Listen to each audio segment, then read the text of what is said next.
There's a kind of smile that belongs only to the young. Wide, bright, reckless. Heath Ledger had that smile. A sunlit Australian grin, the kind that made directors lean forward and audiences soften without realizing they'd done it. But here's the strange, shimmering truth. Beneath that easy charm, beneath the curls and the swagger, there was a restlessness, a depth, a spark that wouldn't sit still. Heath Ledger wasn't built for the safe version of fame. He was built for the fire. He started as Hollywood's golden boy. Cheekbones, mischief, a laugh that felt like it belonged on a postcard. And yet, somewhere inside, he was already searching for something heavier, something real. That's where our story begins, with a young man on the edge of the world, trying to outrun the easy path laid out for him, because the question that haunts Heath Ledger's legacy isn't just how he became a legend, it's how an actor so full of light wandered so fearlessly into the dark, and created a performance that the world still can't shake loose. This is the evolution of a star who burned through the screen, bright, brilliant, and gone far too soon.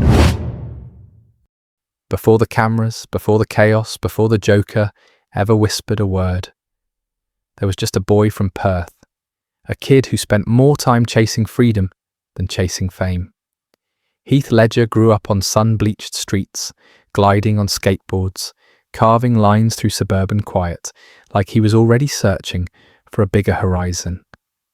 There was something loose and joyful about him back then, an energy that didn't sit still, a curiosity that couldn't be fenced in. While other kids memorized homework, Heath was memorizing movement, rhythm, faces, moments. On stage, he wasn't performing, he was playing.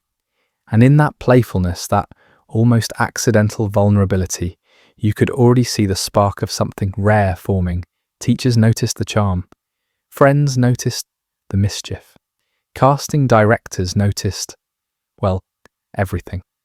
Heath walked into his early auditions with the kind of casual magnetism people spend decades trying to fake. That rawness, unpolished, alive, unapologetically him, was impossible to ignore. But here's the hidden thread weaving through these early years. Beneath all the laughter and restless energy, there was a hunger, a quiet one, a need to stretch beyond the smallness of where he started. It wasn't fame he wanted, it wasn't fortune. It was something more difficult, more slippery, more dangerous. He wanted truth. And Perth, beautiful as it was, couldn't hold a boy who needed to chase something that didn't have a name yet.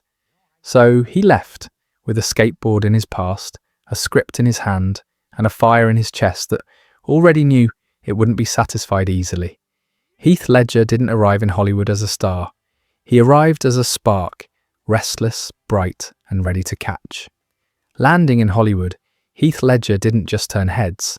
He practically caused whiplash. Casting directors took one look at him and thought, there it is, the new leading man. And honestly, who could blame them?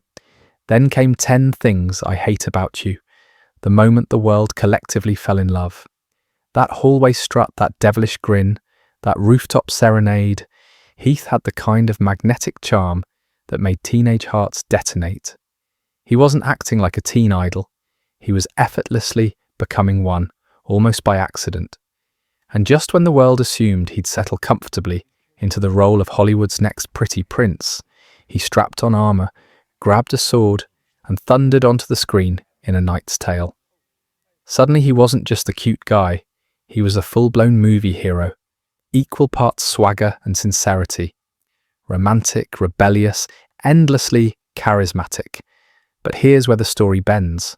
Hollywood wanted to place him neatly into the pretty boy cage, smile, pose, repeat. Ledger wanted none of it.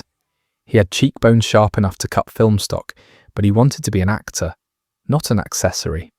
The irony? The more roles he took that leaned on his looks, the more he tried to outrun them. He wasn't chasing glamour, he was trying to carve out something real. While studios were busy packaging him as their next golden ticket, he was quietly plotting his escape from the box they were building around him. Heath Ledger was rising fast, faster than anyone expected. But beneath the glow of his early fame, there was an itch, a restlessness, a sense that he hadn't even begun to show the world who he really was. Hollywood saw a star. Heath saw a cage he needed to break. The glow of early fame could have carried Heath comfortably for decades, but he was already veering off the glittering path. The charming rogue from teen comedies started slipping into darker, quieter corners, looking for something with a pulse, something with weight. Then Monsters Ball arrived. Suddenly he wasn't the golden boy anymore. He was raw emotion in human form, fragile, wounded, trembling at the seams. His performance was brief, but it landed like a meteor. Directors who worked with him spoke in that reverent, slightly stunned tone usually reserved for natural phenomena. They talked about how he listened, how he absorbed direction, like a tuning fork vibrating to the truth of a scene. Ledger had begun studying the craft with a seriousness that startled those around him.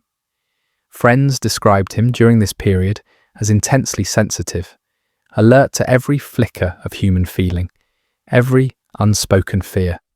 He wasn't just acting anymore, he was digging. He treated each role like an archaeological site, brushing away layers until some buried shard of honesty appeared. And quietly, without fanfare, his discipline sharpened. He pushed himself into roles that scared him, roles that bruised him, roles that demanded more than charm could ever buy. His instincts deepened, his courage widened. The restlessness that once made him unpredictable now made him extraordinary. People across the industry began to murmur in hallways and screening rooms. The whispers were hesitant at first, then certain, then inevitable. Heath Ledger wasn't just promising, he was the real thing. This was the moment the world stopped watching a star rise and started watching an artist emerge. The shift wasn't loud. It never is with the artists who matter most. It comes like a quiet tide rising behind your ankles, and before you know it, the shoreline has changed. For Heath Ledger, that tide was Brokeback Mountain. Ennis Del Mar wasn't a role built on grand speeches or melodramatic storms. He was a man stitched tight, a man who swallowed his truth so deeply it echoed in his bones. Ledger understood that kind of silence. He wore it like a second skin. Every gesture was deliberate, every glance a story with the words taken out. He didn't perform Ennis, he inhabited him, like he'd been living in that Wyoming dust long before the cameras rolled. Actors often talk about finding a character. Ledger didn't find Ennis. He excavated him, chipped away the layers of repression, fear, longing, and somehow, in the quietest performance of his career, he roared the loudest critics tried to describe it, fumbling for terms like transformative, career-defining, once in a generation. But the truth was simpler. The film cracked open something human, and Heath was the fault line. Awards followed. The Golden Globe nomination, the Oscar nod, but the accolades were only shadows of what audiences already knew. A pretty face had become a heavyweight, a teen idol had become an artist, and when the world looked back at that performance, at the slow-burning ache of Ennis Del Mar, it realized something rare had happened on screen. Ledger didn't just play a man in love, he played a man terrified of love, terrified of himself, terrified of being seen. That kind of vulnerability doesn't come from technique alone, it comes from courage. He said little in that film, but every silence was a confession. The industry didn't whisper now. It spoke clearly, almost reverently. Heath Ledger had arrived at the summit of his craft. And the astonishing part, he was still climbing. Stepping into the Joker wasn't a leap for Heath Ledger. It was a slow, spiraling descent into a place most actors only dare to circle from afar. He didn't want to mimic past versions or chase legacy. He wanted to build a creature from the ground up, a kind of walking pressure wave of unpredictability. To do that, he slipped into isolation like a diver into deep water.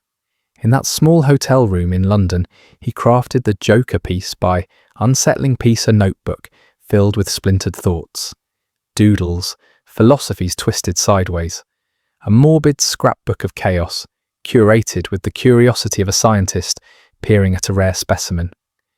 He tinkered with voices until one finally stuck, a slithering, mocking lilt with no stable centre.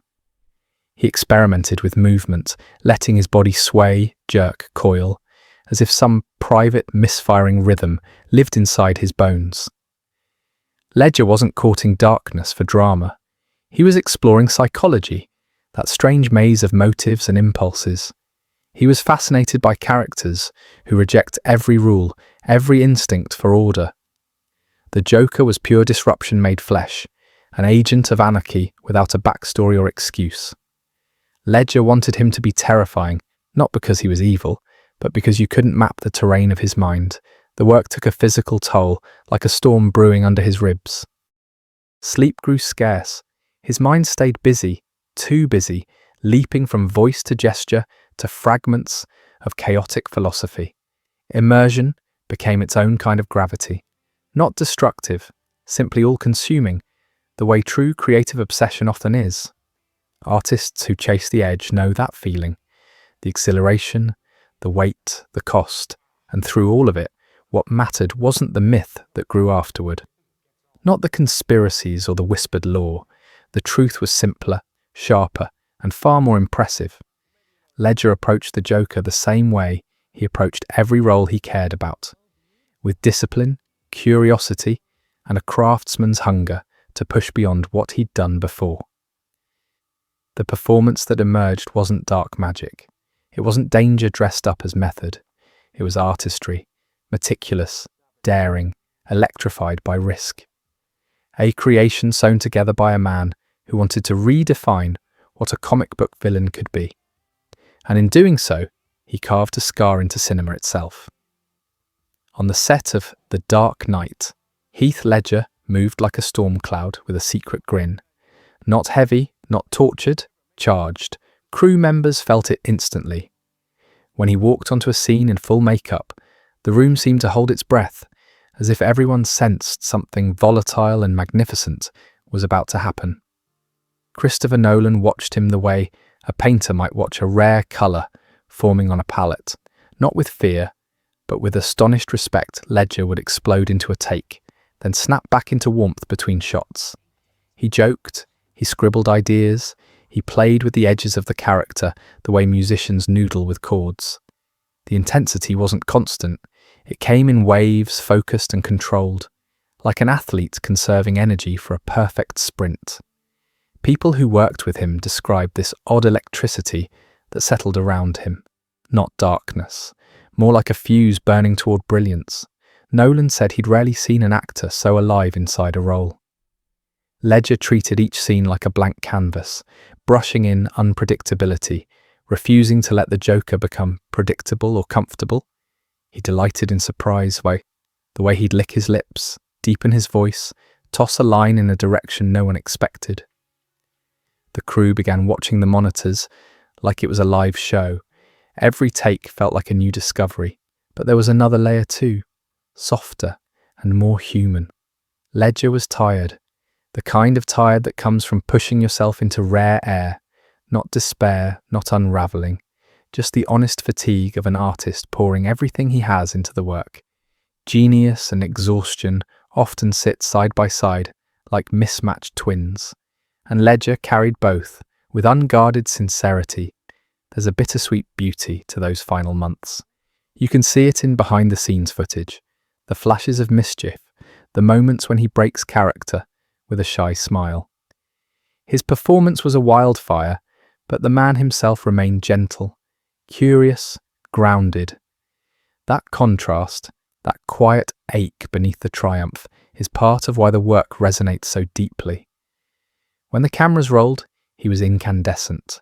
When they stopped, he was simply Heath, warm, generous, and trying, like all great artists, to balance the fire inside with the world.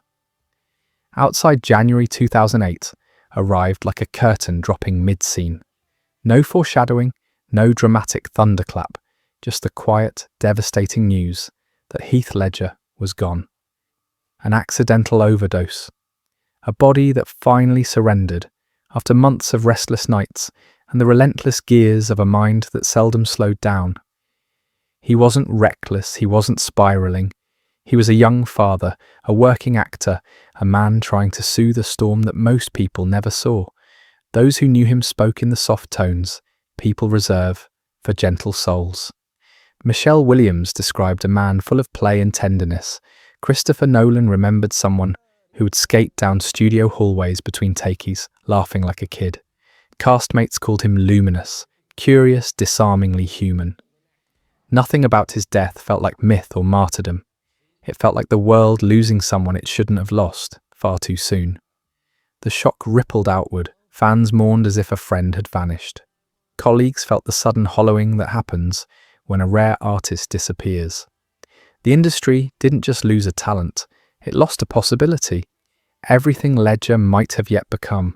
All the roles unwritten, all the transformations untried. There's a particular cruelty in brilliance that burns so intensely it exhausts the vessel. Carrying it, Ledger didn't chase destruction, he chased truth. And sometimes truth asks more of a person than a human heart can bear. The world paused, stunned, the light went out, and for a moment it felt as though cinema dimmed with it. But the ember he left behind, that wild, tender spark, continues to glow in every frame he ever touched. The strange thing about Heath Ledger's legacy is how large it has grown in the absence of the man himself. His Joker didn't just redefine a character, it detonated the boundaries of what a performance in a comic book movie could be. Before Ledger, superhero villains were costumes and cackles. After him, they were psychology, unease, sharp-edged humanity. Every actor who steps into a cape or mask now owes a quiet debt to the way Ledger cracked the genre open and let something dangerous leak out. But his legacy isn't just painted in green hair and smeared lipstick. It lives in the gentler corners too. The stories his friends still tell, almost sheepishly, like private treasures. The way he'd show up on set with a chessboard under his arm. The way he lit up when talking about his daughter. The way he treated crew members not as background noise but as co-authors of the moment. Beneath the intensity, there was warmth. Beneath the myth, there was a man. Ledger has become a symbol, but not the tragic idol people sometimes mistake him for. He represents something more fragile and more profound. The impossible combination of creativity and vulnerability. The beauty of a mind that refuses to dim its imagination. The reminder that brilliance is never as invincible as it looks from the outside. Artists like him don't fade.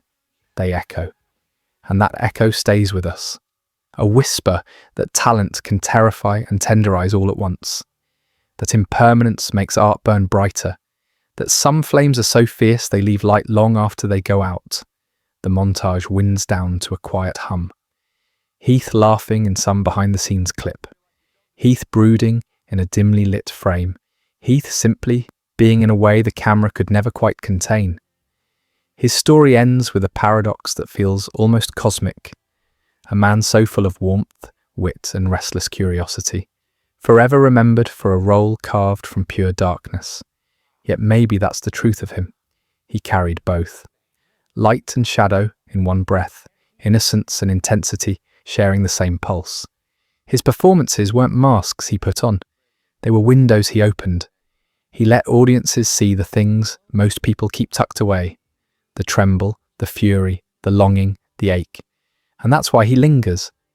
Not as a headline, not as a cautionary tale, but as a presence if he's still flickering, still alive in every frame he left behind. Heath Ledger didn't just play his characters, he opened himself and let the world walk through.